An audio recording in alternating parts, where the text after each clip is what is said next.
Arestado ang isang lalaki sa Quezon City matapos pagbantaan umano ang isang babae na ipapakalat ang masaselan nilang video kapag hindi nakipagkita ulit sa kanya.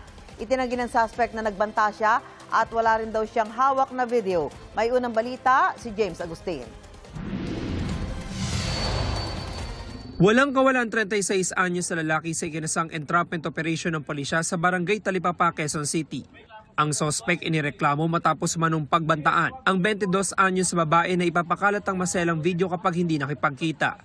Ayon sa pulisya, nagkakilala ang biktima at sospek online. Base sa investigasyon, matapos nilang magkakilala sa online, ay nagpasya silang magkita noong July 18 at nagkaroon sila ng pagkakataong pumasok sa isang motel. Pagkatapos noon ay dinilit ng lalaki, ng suspect, ang mga conversation nila. Mismong galing na rin sa biktima na meron ngang nangyari sa kanila sa una nilang pagkikita.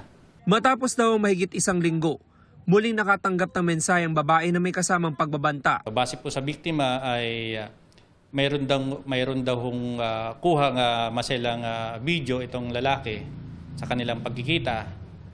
At nagdemand itong lalaki na muli silang magkita at pinipilit na may mangyari ulit sa kanila. Doon na po pumunta sa aming istasyon yung babae at humingi ng tulong.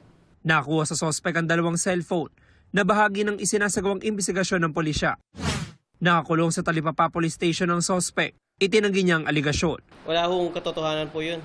Wala pong video. Wala po kong sinaktan, wala po kong ginawang mali. Sinampahan ng sospek ng mga reklamong grave coercion in relation to Cybercrime Prevention Act at paglabag sa Anti-Violence Against Women and Their Children Act.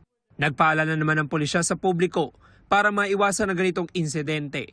Huwag basta-basta makikipagkita sa mga taong nakikilala through online at kilalaning mabuti at huwag agad-agad magpapasya na makipagrelasyon o sumama kahit saan.